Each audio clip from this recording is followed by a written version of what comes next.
the Rebbe is speaking about over here in this Maimer about the two levels of that we can have an advantage, even in, let's say, Balchuvas over Tzadikim, the idea of what the neshama gains by overcoming the nefesh bahamis.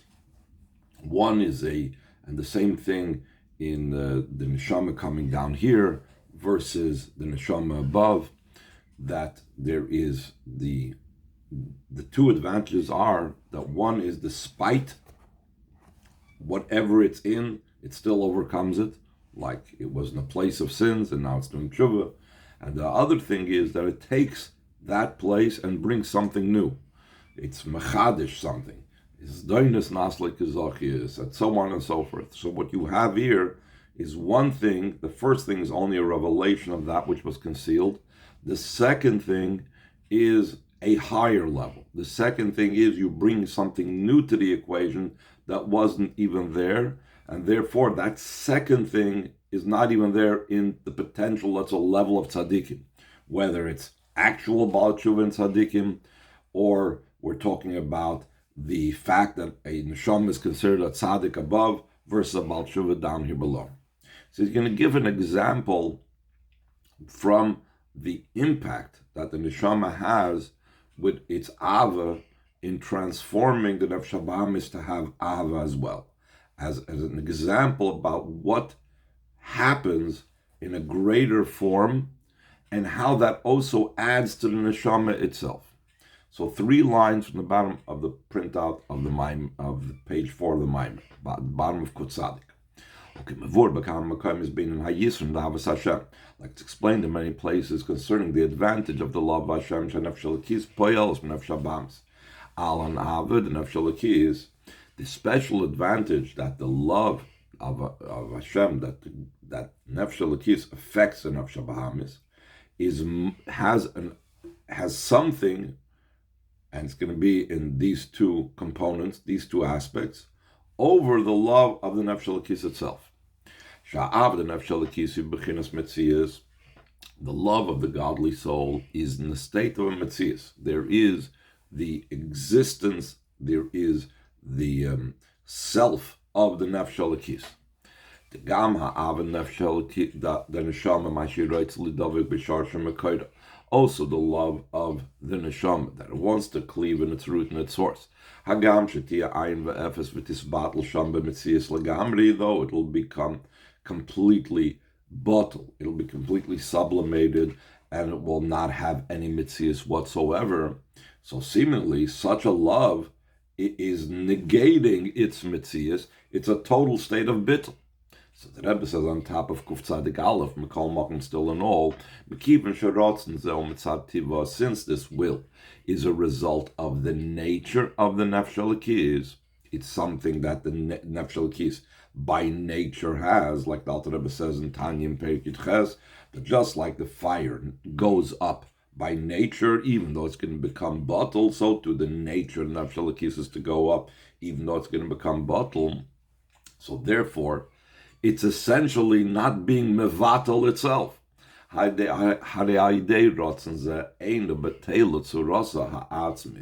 So through this will, its essential form is not being nullified. It's maintaining that essential form. It's not leaving who it is, because who the Nefesh Elokis is to draw upwards towards Hashem.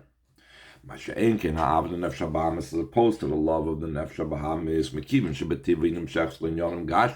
since by nature it's drawn to physical matters, to material things, and the love for godliness goes against the nature of the Nefesh Bahamis.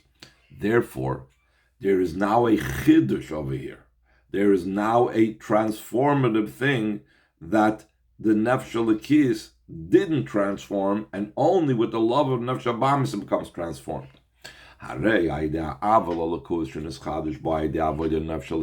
Through this love for godliness, that this came about as a new thing in the Nefesh Bahamis because of what the Nefesh Elokis worked with the Nefesh Bahamis to change it.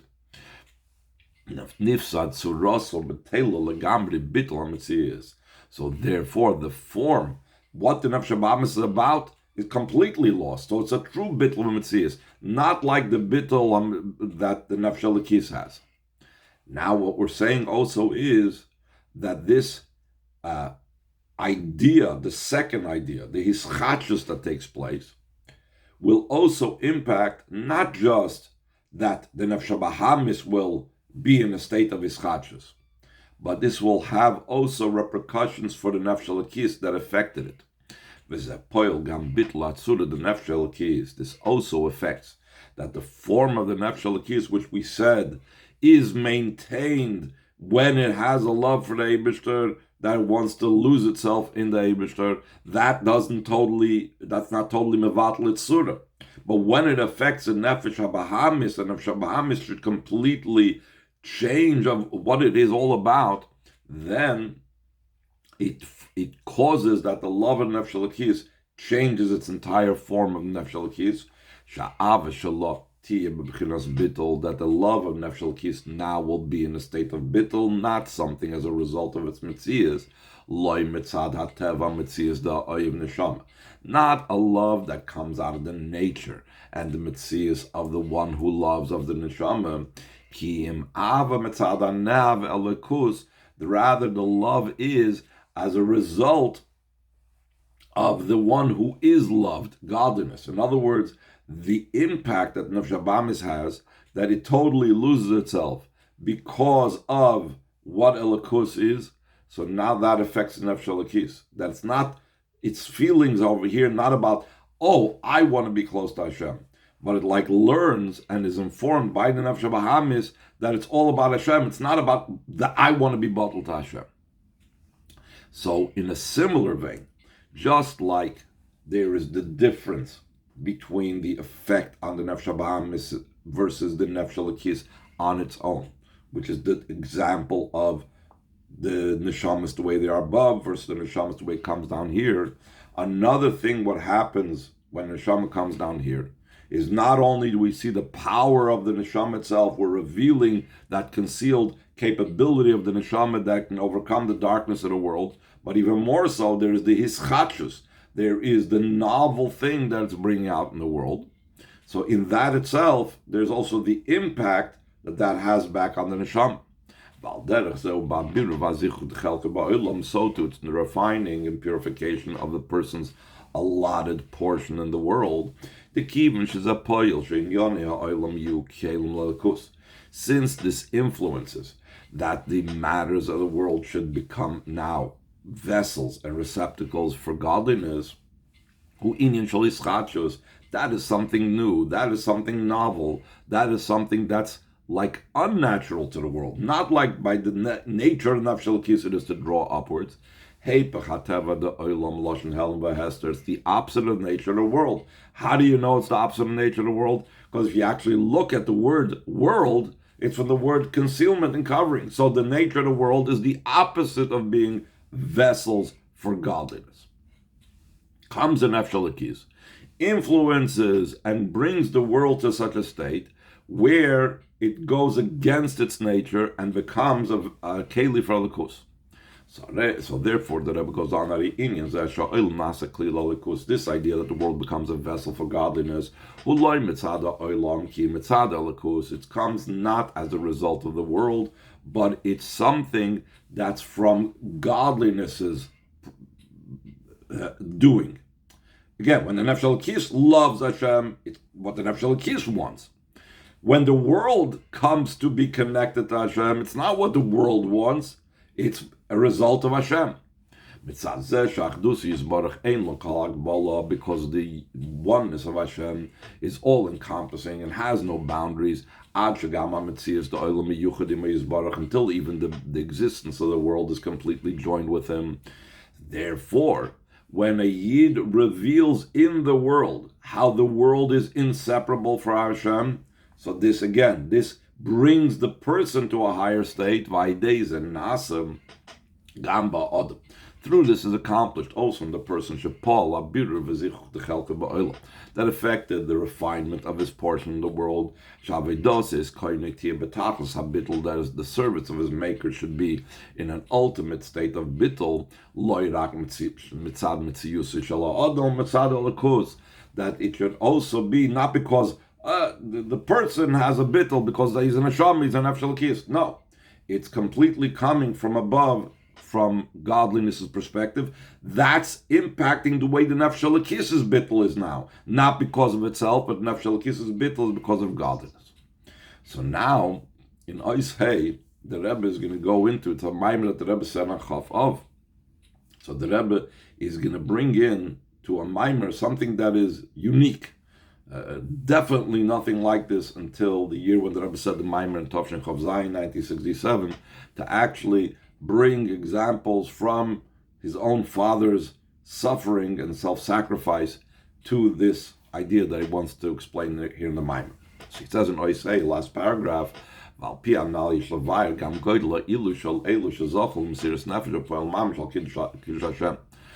to this, we could explain also the great advantage of those that merited to actual self-sacrifice for the sanctification of Hashem's name.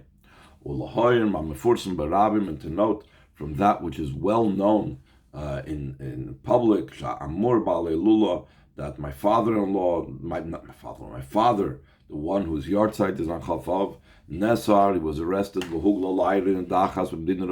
he was sent into exile to a far-flung town in a very far country, for his work in strengthening and spreading Yiddishkeit.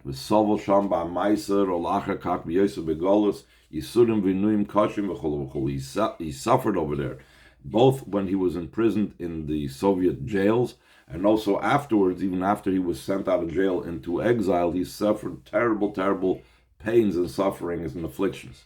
Until the suffering and pain caused by the rules of nature that he passed away relatively young.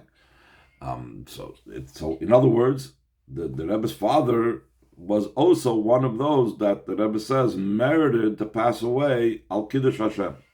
So the Rebbe asks a very interesting question about the whole idea of the literal meaning of Kiddush Hashem, sacrificing one's life, giving up one's life for Hashem. The Rebbe analyzes what's so important and what's so valuable, what's the great schus about it. So he says 2 lines from the bottom, the Lechura Tzarachi, and seemingly we need to examine that this nature of being willing to give up one's life for Hashem, this is a natural thing by every Yid, like we have in Perek Yitches and Yites and Tanya. It's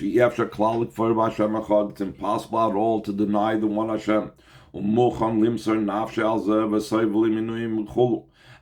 like he says in the topic of Tzadik Beis, he's willing to give up his life for this, and they suffer terrible pains and tortures. So this is true for every single Yid. If it's true for every single Yid, so why don't we see it? The fact that not every Yid has given up their life for Hashem is because they weren't in a situation where that was necessary. But every Jew has it. So since every Jew has it, what's the big deal? What's the great advantage of those that actually sacrifice themselves? Every Yid has it potentially. The Rebbe adds more to this question, a deeper or more of a question and strengthening of this. And even more so, we need to examine. What Rabbi Kiva said, all my days, I was like suffering over what it says in this pasuk, that you have to give up your life for Hashem. Even if he takes your life. So Rabbi Kiva's whole life was waiting for the opportunity and hoping and suffering that he didn't have this opportunity. When will I be able to fulfill the mitzvah of Kiddush Hashem, of giving up my life for Hashem? So the Rebbe is going to ask this question that we said before, but even more so. The l'chura seemingly the fact that all of his days he actually desired to fulfill this pasuk. So it's even more than just the fact that every yid has deeply embedded within themselves the capability and the potential for giving up their life for Hashem. It's actually an open desire. It's a revelation of the power of self-sacrifice of the person that's shown by him. What is so lacking in Rebbe Kiva's self-sacrifice? As long as it didn't come out in actuality, it's not his fault that it didn't come out. If I would understand that if he didn't do it, so then he's upset. Why didn't I take this opportunity and give up my life? But that's not the purpose. That's not what was bothering him. So why was he so upset? Actually, it's till he's literally suffering over this. If it wasn't up to him, he didn't have the opportunity. He wanted to. So why? What's the advantage of actually giving up his life if he just is ready to give up his life? So the Rebbe says an interesting insight. We could perhaps say the explanation in this, that what does this mean? What's the advantage? The fact that every single yid is ready to offer up his life, not the chas shalom deny Hashem, that is the neshama's perspective. That is because his neshama is connected with Hashem.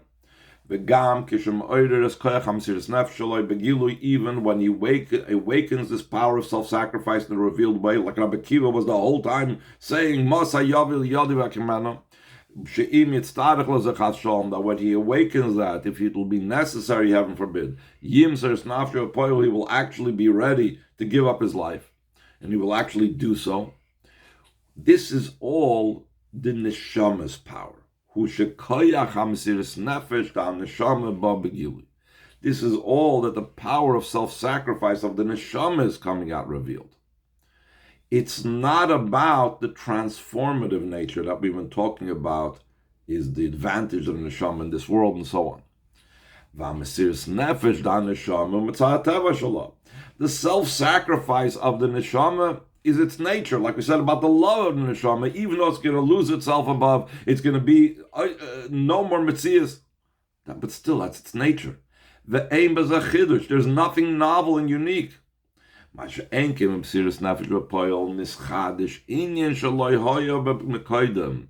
opposed to when there's actual or real self-sacrifice, the person actually passed away because of his self-sacrifice.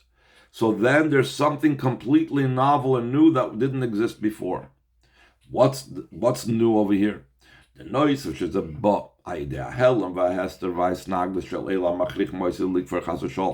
in addition to the fact that the cause and the trigger for the self-sacrifice is coming about through the concealment and covering and opposition of those that are trying to force the Yid to deny Hashem. And he stands fast against them and he gives up his life through giving up his life. And he's agreeing and he's accepting the suffering from them. It's an amazing thing what he's saying over here. He's extracting and taking out the sparks of those that were torturing him, those that were hurting him, those that are killing him, and he's elevating those sparks. They are the complete opposition to Kedusha, and those sparks that are embedded in them are elevated through the Mesiras Nefesh that the Yid has. That's amazing. That's one thing. The Indians, this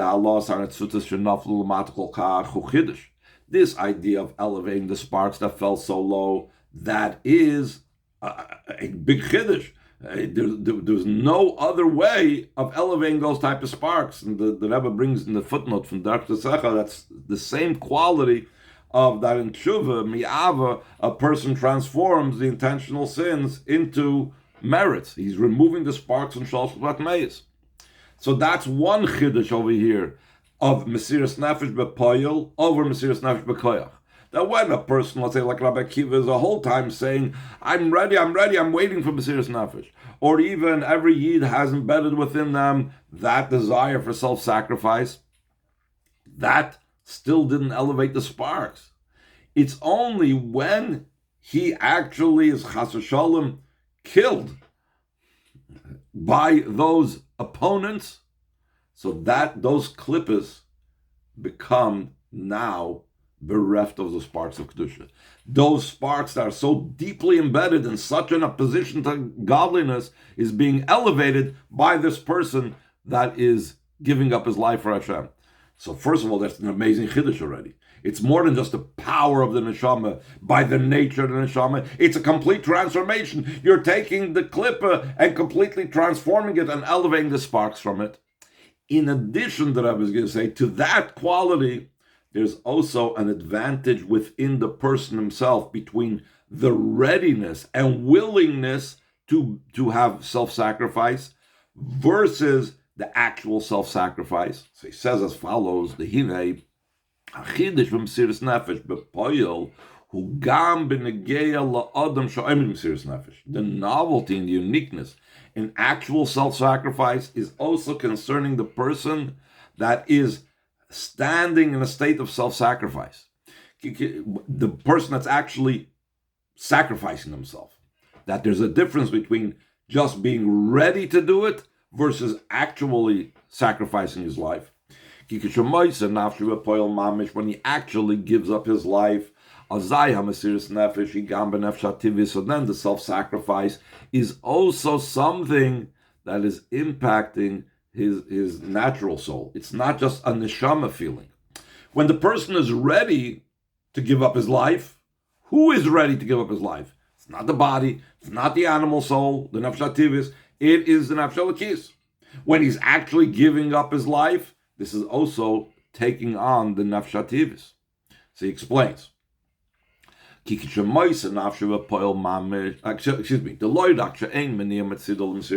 Not only does the nefesh hativis not have any, it doesn't stand in the way to self-sacrifice. That is the impact of the nefesh elokis on the nefesh hativis in such a case. Ella, but rather, and this is a very interesting chiddush as well, shehi roitza limser nafsha bepoyel mamish, that the nefesh hativis also wants it. It's not that the neshama's love for Hashem and devotion and self-sacrifice is so powerful that it overwhelms and overrules, and it totally blasts away anything that the nefesh hativis would want. No, the nefesh hativis is on board. It's an amazing chiddush. Look, the Rebbe brings it from footnote 55. Let's see where the Rebbe brings it from. He brings it from Kuntras Havoida Perik Vav, bottom of the page, footnote 55. V'sham, he says over there, the kishabalu de mesiras nefesh b'poyel mamish al kiddush Hashem. When a person comes to a state of actually sacrificing himself for the sanctification of Hashem in His name, if for whatever reason that Hashem saved him, he was actually there, he was literally just about to give up his life, without a doubt or a shadow of a doubt, his natural soul was changed. Became transformed from one extreme to another extreme. They became totally a different person. Okay, back to the text itself. Since the natural soul on its own left its own devices, it wants to live. The self-sacrifice that is affected in nefesh hativis through the godly soul is something novel. It's against its nature. That's the